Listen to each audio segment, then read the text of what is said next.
We have an exciting announcement for you. You are invited to join We're Moving to Europe's brand new community when it launches August 5th. We've been building this community for you if you're curious and or serious about understanding your options for moving to Europe. You'll get exclusive access to expert insights, supportive and productive conversations with other members of the We're Moving to Europe community, and we're putting together new courses and resources every month on topics you need to know about to find your path to living in Europe. So join us at we'removingtoeurope.com and get ready to take the next steps on your path to Europe starting August 5th. We can't wait to see you there.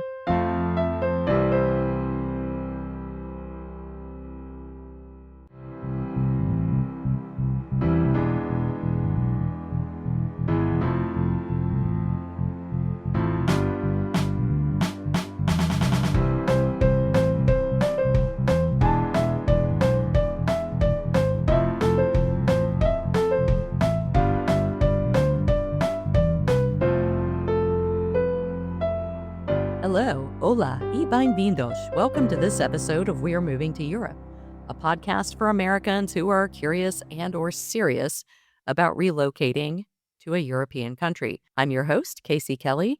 My young adult children and I all moved from Texas to different countries in Europe over the past few years, and my hope now is to help other Americans who want to move to Europe to plan and execute their research effectively so you can find the right fit without stressing out, wasting money, or losing time.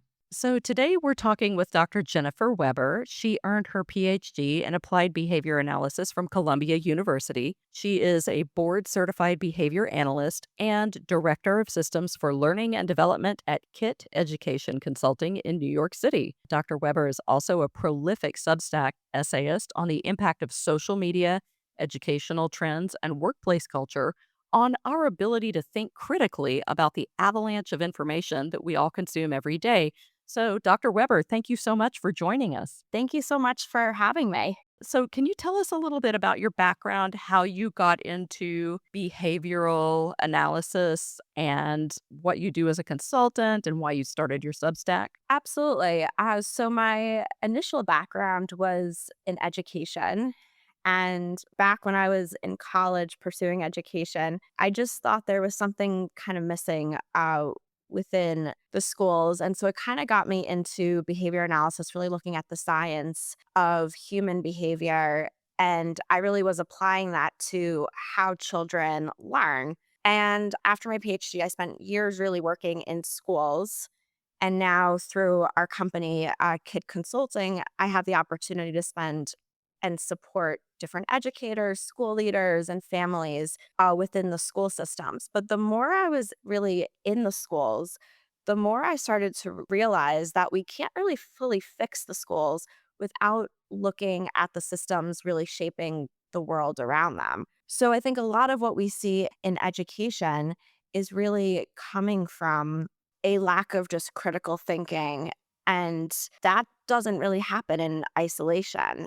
And it really reflects these larger cultural patterns, how we are reinforcing speed, how we're reinforcing emotion over accuracy. And so, as a behavior analyst, I really started looking at those reinforcement patterns that were playing out everywhere, not just in classrooms, but all over media. And so that is really why I started my Substack, because that's the science of behavior can really be used to understand the world more broadly. And so I write about everything from education to social media to institutional failure, and really kind of asking the same question of what's reinforcing us? How do we shift this? Because if we want schools to change and we want to create that next generation of individuals, we really have to understand the environment that they exist in and how to really shape that differently. And it seems like, and I know you've written about this in terms of social media, it's not just the kids who are in school today. All of us are kind of being behaviorally trained by the media we consume to think differently or to think, I don't necessarily want to say in a more shallow way, but it really kind of is about the information that's presented. I think one of the first essays of yours I read was talking about how social media prioritizes reaction over critical thinking and engagement. And for people who are, trying to figure out where they want to move in the world, and social media can be a useful resource for that. It can also be a source of disinformation and rage bait and just, all the bad that comes with the good of social media. So can you talk about maybe specifically the impact of social media and how we engage with it, the kind of thinking it promotes versus the kind of thinking we need to bring to it if we're trying to get real information from it? Yeah, absolutely. I think what we're seeing is that social media has become the most powerful tool to share information. And it's also one of the most dangerous for distorting it. And so it's a blessing and a curse, especially when people are looking for current, accurate information. We have instant access to updates from across the globe. But on the other hand, the social media is rewarding speed, emotion, and engagement over what may be accurate or what may be even thoughtful. And so we're seeing is that the social media is really shaping on how we behave, what we believe, and how we think because social media is constantly reinforcing that fast reactive behavior instead of slow reflective processing. And I think we're seeing the real consequences for then how we understand the world. Yes. And I think it's important to maybe dig a little more into something you said about how it shapes the way we engage and the fact that social media can be a destructive force. Mhm. I feel like a lot of that is unintentional on the part of users. I know there are people who just live to be trolls, but I think most people who say go on an immigration forum on Reddit or Facebook or whatever, they're not thinking, today I'm going to spread misinformation. They're going on there with the intention of contributing something useful to the conversation, but the way that we think about information in that environment can kind of unwittingly pull us into that stream of bad information. So how do we check ourselves? How do we make sure that we are, I guess bringing our best thought processes to the social media discussion? Absolutely. And kind of before I think we go into what we can do, I think you're so right. The majority of people are not intentional. None of this is intentional, but unfortunately, we create just with all of the shares, the views, the likes. That's what's really getting repeated. That's what's getting reinforced. And so when we kind of look at what gets the most reinforcement on social media, it becomes that emotional content, the hot takes, the outrage, and then anything that's going to make everybody react quickly. And so we really are ending up consuming and being shaped by that more emotional content. I think what's important to kind of be able to shift is really getting people to stop, pause, and for it to be okay to pause because right now social media doesn't really work in the sense of pausing, especially when the things that are going viral are the ones getting the quickest, the most likes, the most shares. So I think it really is training everyone to be able to stop, even just think about what is reinforcing the source. Is there another perspective that we could be looking at? And then also thinking about why am I being drawn to this video or this article? Because especially with social media really running on algorithms. Yes, that brings me to the question that I had about media silos. And, when you talk about are there other sources, are there other perspectives? I feel like one of the things that social media is really good at doing is stripping the context away Mhm. from information. Like you and I were talking before we started recording about, like in Portugal right now, the new government coalition is they have proposed doubling the residency requirement for new people to apply for Portuguese citizenship. They want to include some like cultural knowledge and maybe raise the level of language attainment that they have to have. And I have seen at least, I've been counting, I've seen like 24 posts across different platforms in the past couple of days about how it's already a done deal, this, that, and the other. And it's like Yeah. So, first of all, people are putting the cart ahead of the horse. It probably will pass, but that's not the way people are discussing it. And it's fomenting a lot of panic and a lot of upset. And those are the takes that seem to be rising to the top of the discussion threads. And what's missing is the context that what they're doing is really bringing Portugal's, if this passes, it will be bringing Portugal's residence or citizenship requirements more into line with other EU member states. It's not something that, I mean, there's political context to it, but without that, it's kind of being presented in a lot of discussions that I've seen as like Portugal's picking on immigrants. Mhm. So, do you want to talk maybe about how having these media silos can skew the way we perceive things and how do we break out of those? Yeah, I think one of the most, I would say, subtle ways social media shapes us is what we don't see. The algorithms that are used in social media are really designed to keep us engaged. And what they do is they feed us more of what we already like, what we already agree with, what we already believe. So while it is convenient, from a more behavioral perspective, it limits our exposure to what we call varied stimuli. So there's no variation that we then see. And because of that, we can't then build that more flexible, generalized thinking that we do need to be able to make informed decisions. So instead of broadening our worldview, these silos are really narrowing it. And we become reinforced for staying in that small, narrow lane. And we're not getting reinforcement for curiosity. We're not for changing our mind, not for digging deeper. So over time, that content just becomes so tailored to us that we start to confuse the repetition, with actual evidence. And what people I think miss is that just because we keep seeing the same idea, it doesn't mean it's accurate. It just means the algorithm thinks it's working on us. And I think most of us, it does feel good when we're surrounded by information that affirms what we already are believing. And so that emotional reinforcement just becomes so powerful. But at the same time, it's so misleading.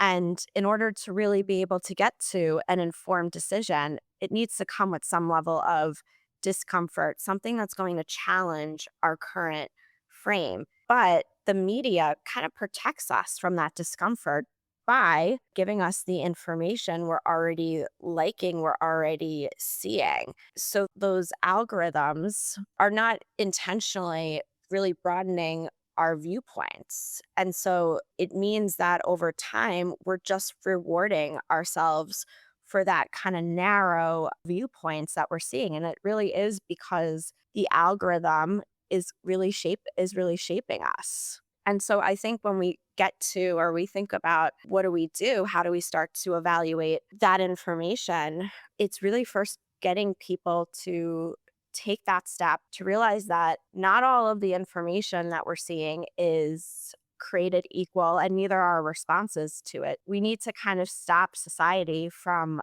being so influenced by the form it takes, by the algorithms, by how it's framed.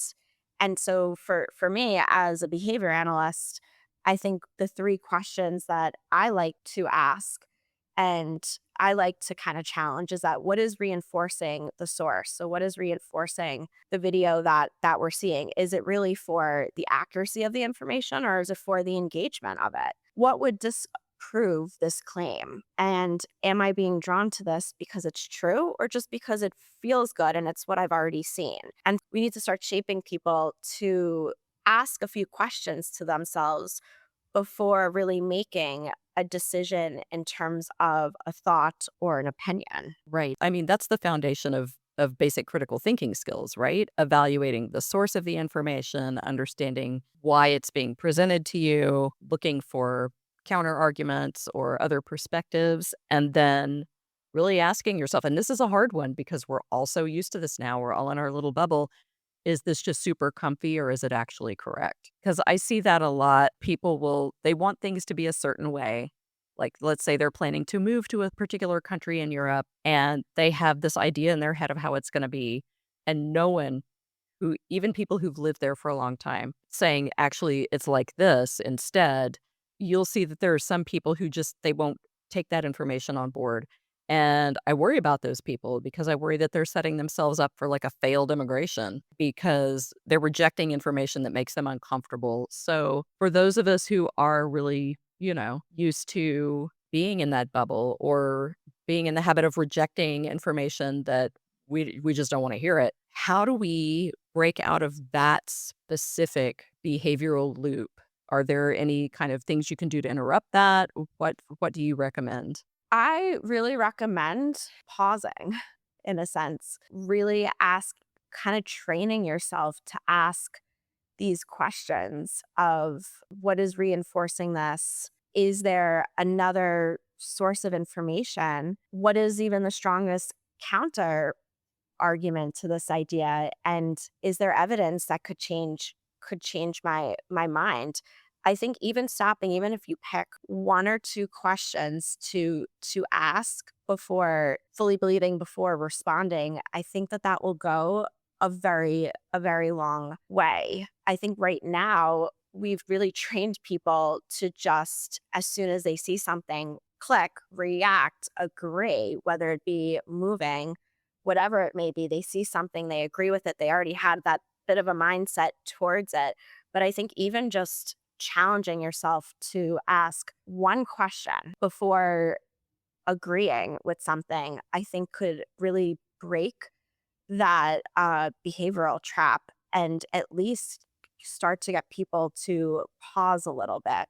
And unfortunately, we are living in a world where, I mean, these algorithms are not going away. The technology is only getting better. And so it really is going to, I think, have to come from within ourselves, and people really recognizing how these algorithms work, how misinformation is getting spread, and want to make yourself better by looking at a possible counter argument, not just agreeing with everything you see, and really learning how to think. Yes, learning how to think. That's something that I may be telling on myself in terms of my age here, but when I was a kid, and this was Texas public schools, we had like a little unit on Aristotle and logic when I was in middle school.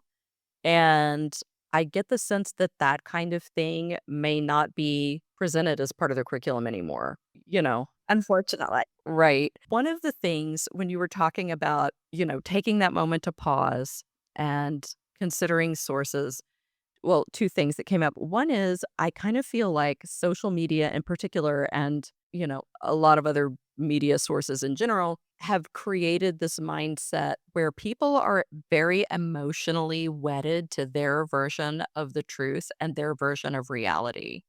Is there a way to maybe, for those of us who are trying to find information, we have a dream, maybe we want to move across the ocean and we need this information. It's on social media. We have a vision of how we want it to go. So we're looking for confirmatory information. How do we kind of decouple the emotions and the wishfulness of how we want it to be from the information that we need to assess? Is there a way to do that so that that bond, that emotional drive isn't running the show? Yeah, I think it has to do with understanding the function behind the information you're seeing.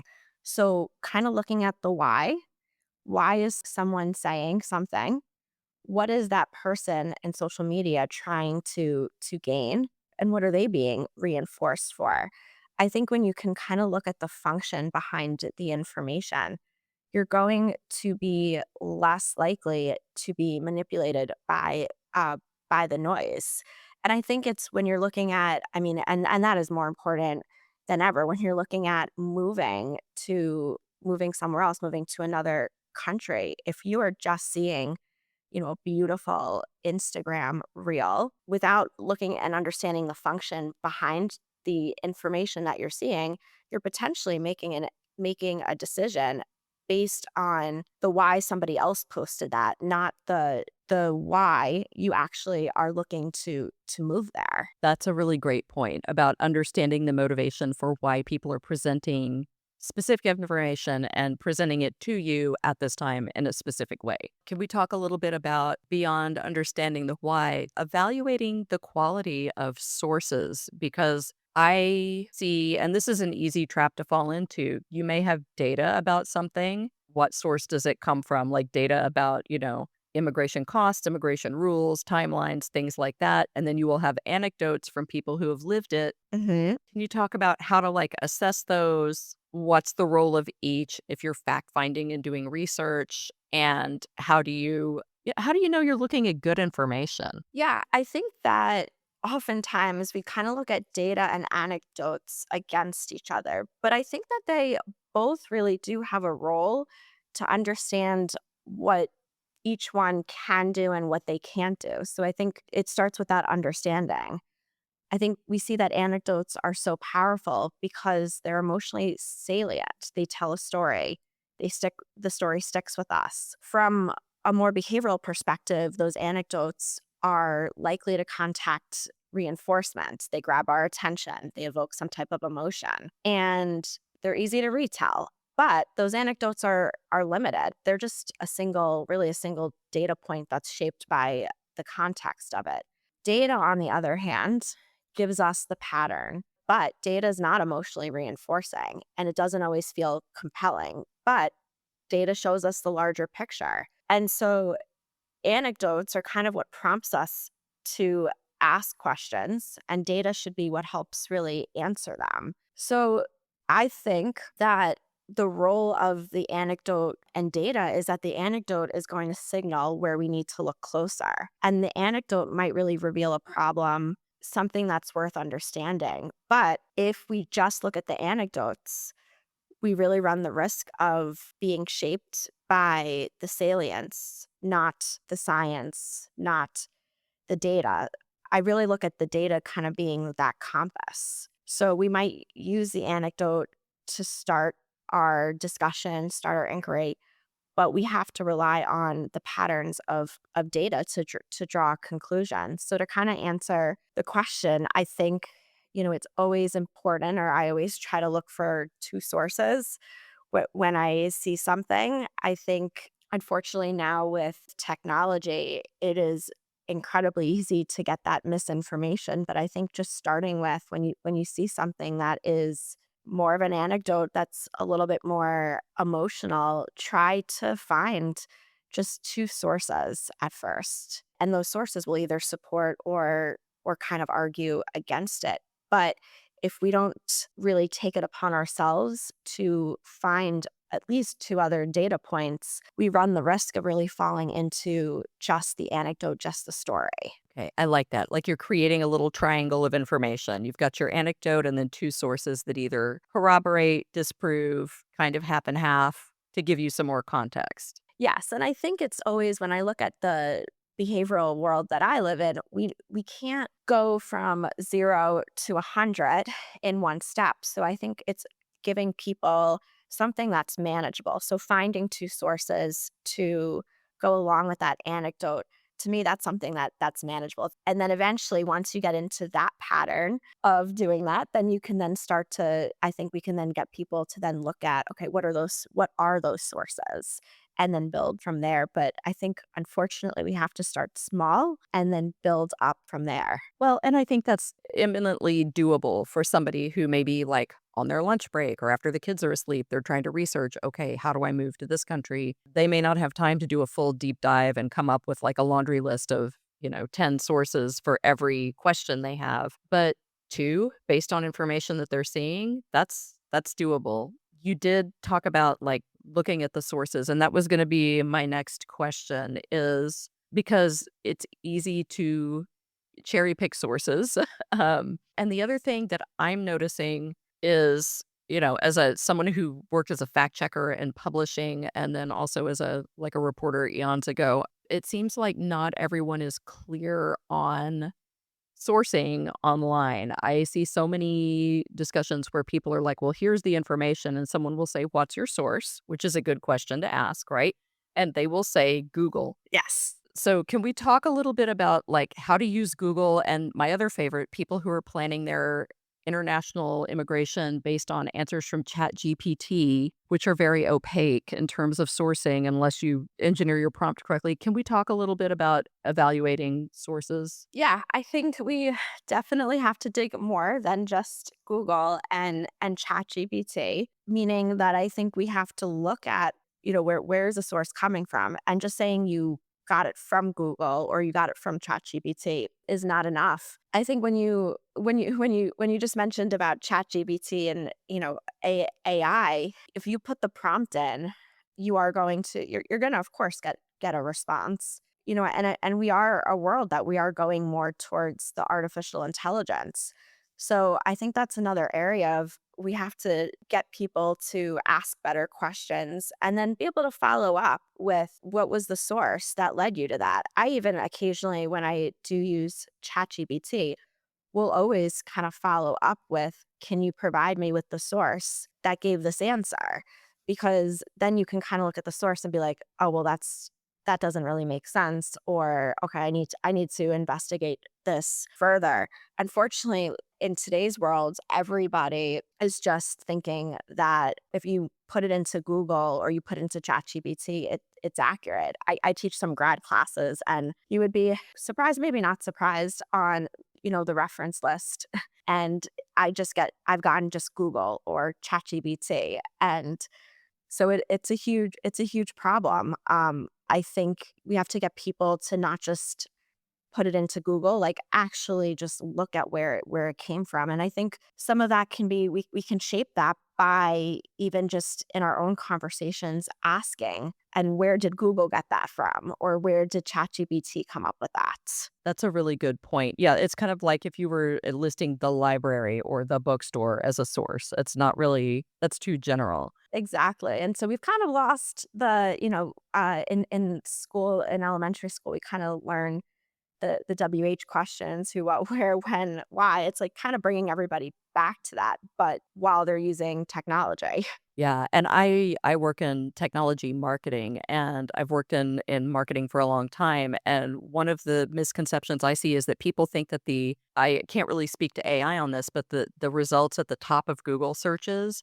are the best. Well, they might be the best, or they might be the best engineered to rank at the top. It's the quality is not necessarily, yeah, it doesn't necessarily correlate with their placement in the search results. Exactly. And now when you Google, you've got like the AI kind of coming up too with a quick response. And you also have, people are paying for the SEOs, and there's so much that goes into what is being shown first on Google. And so you do have to look, I think, and whenever anybody Googles something, the next question should kind of be like, where is this source from? And I think just that simple question, the more we're asking it, the more it will hopefully get people to realize I shouldn't just open the first thing I see on Google. Absolutely. Or open it with a grain of salt. Yes. Open it with the intention of verifying it or trying to corroborate that information. So, we've been talking about this in the context of how we think about and consume information online. For my audience, it's specifically about how do we plan an international move. But the skills that you're talking about are skills that across the lifespan can help people in pretty much every area of their life. So, you are doing a course that's coming up to help people, I guess, strengthen and develop these skills. Do you want to tell us a little bit about that? Sure. I'm really excited about this course. I'm calling it Reason Over Reaction: How to Think in a Digital World. So it is a three-part series, and it's really designed to break down why it just feels so hard to think clearly right now. Really understanding what's shaping that. And when we understand what is shaping that, how to then use that to rebuild better systems. And whether this is, and I think this applies to everyone because we're all consuming information, misinformation from online. We're going to kind of go into just the roots, the behavioral and the science roots of our digital culture, how we then can really decode the content online. And then session three, and the last session, really with the goal of being able to then create those better systems that will then reinforce thinking. if people want more information about that, first of all, can you remind me of the start date for that? Yes, so we are starting that July 23rd. It is free for our paid subscribers. And then if you want to just buy the standalone cost, you can purchase that through our website. Okay, great. And I will have the link to your Substack in the show notes for anybody who wants to go and check that out. So, just to kind of wrap up what we've been talking about and kind of, I'll summarize it and you can let me know if I've overlooked anything. But we want to, when we are looking for information on social media, especially if it's something we might use to help inform a major decision, we want to pause before we react and pause maybe before we share, before we respond. We want to ask why this information is being presented to us, like what's the motivation of the people who are presenting it. We want to maybe look up a couple of other sources on the same topic to see if they align or disagree. And we want to ask ourselves, I guess maybe check in periodically and is all the information I'm consuming making me comfortable? And if so, is it because I'm prioritizing my like mental and emotional comfort over other information that might make me uncomfortable? Is there anything else that people should be doing? I think you hit all of the critical points. I think that the one other thing that I'll say with that is that in order to really change your own habits, and this is coming from my behavioral perspective, we've got to start small. So things that we can be successful with. So if that is again just quickly looking at the two sources when you see a story online, start with setting just those small goals that you can manage.